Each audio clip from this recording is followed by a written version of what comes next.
बंगाल चुनाव के बाद उत्तर प्रदेश में जो पंचायत चुनाव हुए हैं और पंचायत चुनाव में जो किसान आंदोलन का स्पष्ट असर देखने को मिला है, उस पर राकेश टिकैत जी की प्रतिक्रिया जानना बहुत ही आवश्यक है।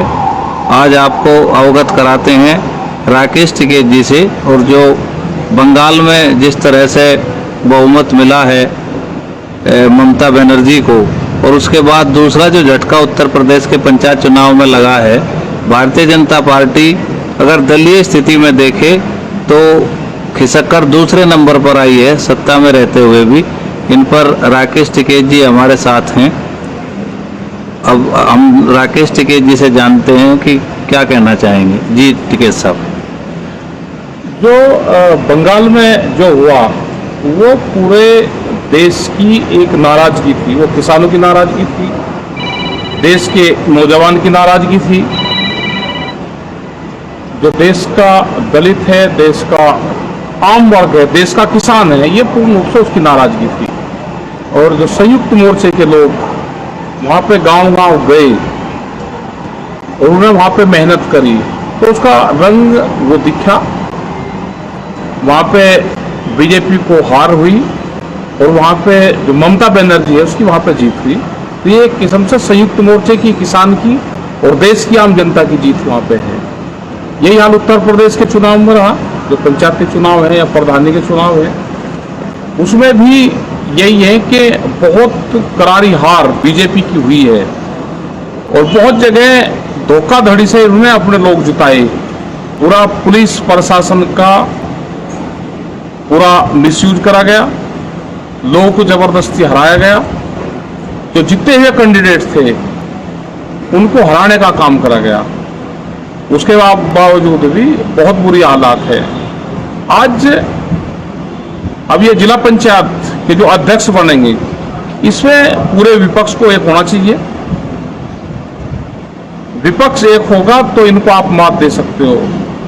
अगर विपक्ष एक नहीं होगा तो ये फिर हावी होंगे और पूरा जो इनका पुलिस फोर्स है, जो इनको एसओस हैं, जो थाने हैं, वे पूरा जिला पंचायत अध्यक्ष का चुनाव लड़वाने का काम करेंगे। तो लोगों को डरने की, घबराने की जरूरत नहीं है। सब लोग इकट्ठे होकर इनका मुकाबला अगर करोगे तो आप जिंदा रहोगे, नहीं तो ये जिला पंचायत अध्यक्ष अपने बनाएंगे। और कम वोट इनकी है उसके बावजूद भी ये बनावेंगे, क्योंकि पुलिस फोर्स इनके हाथ में है, तो इनका मुकाबला करना पड़ेगा। यहाँ पे धरना जो गाजीपुर पे है या पूरा दिल्ली के चारों तरफ है, ये धरने चले हुए हैं। और धरने ये जब तक चलेंगे जब तक भारत सरकार बातचीत नहीं करेगी, मसलों का समाधान नहीं करेगी, ये धरने हटेंगे नहीं यहाँ से। जिस तरह से बंगाल के बाद उत्तर प्रदेश में आप लोगों की स्पष्ट अपील भी नहीं थी, बस ये था कि भाई भारतीय जनता पार्टी को वोट ना दें, क्योंकि इसमें बहुत सारे लोग लड़ते हैं, संगठन के एक जगह से 4-4 लोग लड़ते हैं। उसके बावजूद भी ये किसान और मजदूरों ने ये दिखाया है कि भारतीय जनता पार्टी के खिलाफ वोट किया है। तो ये जो नाराजगी है धरातल पे, क्या सरकार इससे घबरा कर अब किसानों की मांगों को पूरा करने के लिए कोई कार्य करेगी, ऐसी कोई उम्मीद है? अब उम्मीद है कि सरकार अब बातचीत जरूर करेगी सरकार। और अगर सरकार बातचीत अब भी नहीं करेगी तो ये आंदोलन तो खत्म नहीं होते, आंदोलन तो चलते रहेंगे। क्योंकि देश की आजादी की जो लड़ाई थी उसके आंदोलन 90 वर्ष चले, तो किसान तो वापसी नहीं जाएगा, किसान तो लड़ाई लड़ेगा। और पूरे देश के हालात बहुत खराब है। पूरा देश को आधा देश इन्होंने बेच लिया। जो बड़ी बड़ी कंपनियां थी वे बेचने पर लगे हुए हैं और ये आम जनता को पता चल गया है सारा। नहीं तो जो आपने एक फिर वही कारपोरेट की बात आती है, आप बार बार इसको कहते हो, जिन कंपनियों को सरकार बेचना चाहती थी आज वही कंपनियां जीवनदायिनी साबित हुई हैं। और उन्होंने जो उनके यहाँ पे ऑक्सीजन यूज होती थी उसको मेडिकल ऑक्सीजन में कन्वर्ट करके स्टील उद्योग ने, भेल ने और तमाम जो ऐसी कंपनियां थी जो बिकाऊ थी, जिनकी लिस्ट पे थी, आज वही ऑक्सीजन दे रही है। तो अगर सरकार के पास ये स्ट्रक्चर नहीं रहेगा तो हालात और खराब होंगे। और कोरोना पे आप सरकार का किस तरह से फेलियर मानते हैं? कोरोना पे तो सरकार ही नहीं, सरकार ने तो हाथ खड़े कर दिए। इनके तो जो मंत्री हैं वे हॉस्पिटलों में जाके लेट गए, अपने आप को कोविड का वो दिखा के और क्वारंटाइन हो गए, वहां पे हॉस्पिटल ले लिए। बहुत ये भ्रष्टाचार हॉस्पिटल में हुआ। अब ये प्राइवेट हॉस्पिटल में इसमें ज्यादा ये हुआ है। क्यों नहीं करा जाते? क्यों इसके ऑक्सीजन के हॉस्पिटल अलग से बनाए जाते? जितने हमारे यूनिवर्सिटी हैं जो आज जिसमें बच्चे नहीं पढ़ रहे, वे खाली है, उनको आप ऑक्सीजन के हॉस्पिटल बना दो। वो एक प्राथमिकता है। जब यहाँ पे ऑक्सीजन बैंक की बात आप कर रहे हैं? ऑक्सीजन बैंक, तो जैसे यहाँ पे गुरुद्वारा यहाँ इंदिरापुरम में गाजियाबाद में है, ये सड़क के ऊपर करीब 6000 से ज्यादा लोगों की जान इन्होंने बचा दी अब तक। तो हम हर शहर में उसमें बना सकते हैं, हर कस्बे में उसमें बना सकते हैं कि उसको ऑक्सीजन सिलेंडर ही तो चाहिए उनको जी। आप उनको ऑक्सीजन सिलेंडर अवेलेबल करवा दो, ऑक्सीजन बैंक आप बनाओ। जैसे श्री राम कॉलेज मुजफ्फरनगर में है, या और जितने भी इंजीनियरिंग कॉलेज है उनकी बिल्डिंग वहां पे है, उनके वहां पे बच्चों के हॉस्टल वहां पे है, आप उसको बना दो। उसमें जो भी मरीज आ रहा है उसको लुटा दो। जो ऑक्सीजन की जरूरत है, ऑक्सीजन के बगैर लोग मर रहे हैं तो उनको ऑक्सीजन मिल जाए।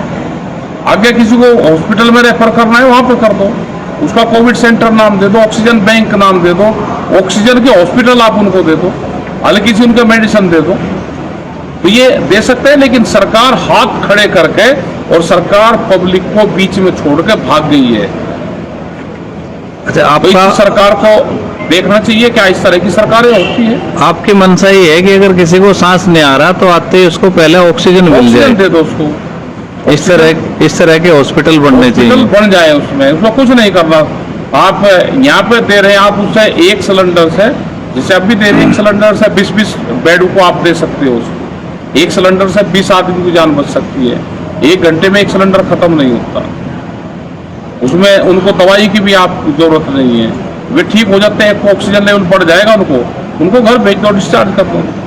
अभी एक बात और सामने आई है कि जो दूसरे देशों से मदद आ रही है, वो जहाज भरे हुए एयरपोर्ट पे खड़े हैं और उनमें ऑक्सीजन जनरेटर हैं और तमाम इक्विपमेंट है, किट हैं, वैक्सीन वॉल्व हैं, और केवल वो इसलिए खाली नहीं हो पा रहे कि भारत सरकार ने अब तक कोई पॉलिसी डिसाइड नहीं की है।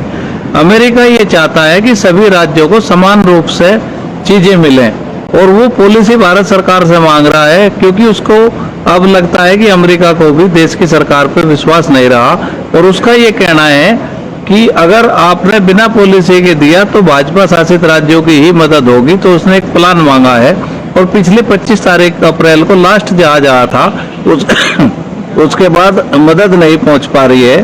तो इसके बारे में आप क्या कहना चाहेंगे? मोदी सरकार क्या पूरा विश्वास खो चुकी है? नहीं, पूरा विश्वास खो चुकी है। बाहर से कुछ चीज आ रही है तो कहाँ मदद मिल रही है, कहाँ सामान जा रहा है? मतलब एक ऑक्सीजन और ऑक्सीजन किट भी नहीं बढ़ रही।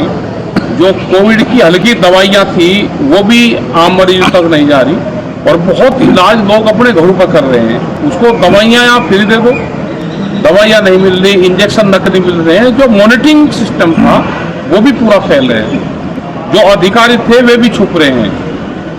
तो इस पे सरकारों को काम करना चाहिए। और जो वॉलंटियर्स का जो काम है, भारतीय किसान यूनियन के लोग और भी स्वयंसेवी संगठन है, वे काम करना चाहते हैं। अगर सरकार गाइडलाइंस देगी तो उस पर काम करेंगे।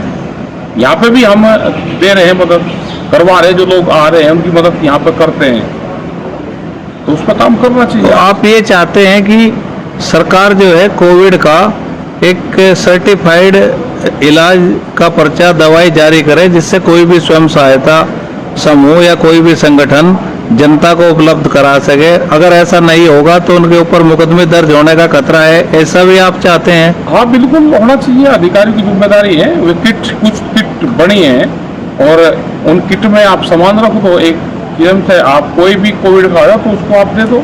एक उसमें सैनिटाइजर दे दो, कुछ उसमें दवाइयाँ उसमें दे दो, कुछ उसमें मास्क दे दो, ये सारी चीजें दे दो। नहीं, अभी एक बात आपने कही कि बहुत सारे संगठन करना चाहते हैं, लेकिन उनको इस बात का खतरा है कि अगर किसी की डेथ होगी तो उनके ऊपर मुकदमा ना हो जाए। तो सरकार को एक सामान्य लक्षण के लिए एक पर्चा जारी करना चाहिए। एक पर्चा जारी करें, उस पर डॉक्टरों की टीम बना दो। कोई मुकदमे नहीं कर रहा। आप अगर देखोगे और डॉक्टर अगर ठीक काम करें तो कोई वो नहीं कर रहा है। एक बीमारी है, इस बीमारी से सब लोग उसमें मदद करेंगे। सब लोग, आज भी तो लोग मर रहे हैं। आप जितनी हेल्प कर सकते हैं डॉक्टर, वे हेल्प करें उसमें। सरकारी अधिकारी हैं, वे हेल्प करें उसमें। अंतर्राष्ट्रीय स्तर पर देखा जाए तो जो कोविड का रिकवरी रेट है वो 99% है, यानी कि 99% लोग ठीक हो सकते हैं। तो जिस बीमारी का रिकवरी रेट 99% हो, उसको महामारी की तरह से ट्रीट किया जाना, और जितनी मौतें हो रही हैं इसका मतलब ये है कि देश में कोई व्यवस्था ही नहीं थी, इसलिए लोग मर रहे हैं। व्यवस्था नहीं है, व्यवस्था नहीं, इसीलिए ज़्यादा डेथ हो रही है। और ज़्यादातर लोग, ऑक्सीजन नहीं है, उससे लोगों की डेथ हो रही है।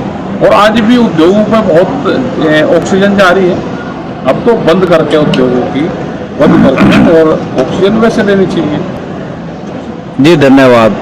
हमारे साथ थे राकेश टिकेत जी, और आज कोरोना बंगाल और उत्तर प्रदेश के पंचायत चुनाव पर जो बेबाकी से बात रखी है, आपसे आग्रह है कि इसको आगे तक पहुंचाएं, और जो देश में एक संकट है उस संकट में आप सब लोग जो है साथ दें। और आप भारतीय किसान यूनियन के लोगों से क्या अपील करते हैं जी? भारतीय किसान यूनियन के लोग ये हैं कि अपने खेत को देखें, अपने धरनों को देखें, और जो लोग आज बीमारी के उनकी मदद करें, और क्या क्या उनको दवाई है वो दवाई अवेलेबल उनको जरूर करवाएं। इसमें दान पुण्य भी करें। गरीब आदमी बीमार हो रहा है, उसके पास में पैसा नहीं है, तो उसकी भी मदद करें। आज ये ना करें कि मेरे पास में पैसा है, पड़ोसी का नहीं है। आज ये समझेगा अगर पड़ोसी बीमार है तो कल मैं भी होऊंगा, तो पड़ोसी का ठीक होना जरूरी है। अगर पड़ोसी बीमार होगा तो वो बीमारी मेरे घर पे भी आएगी।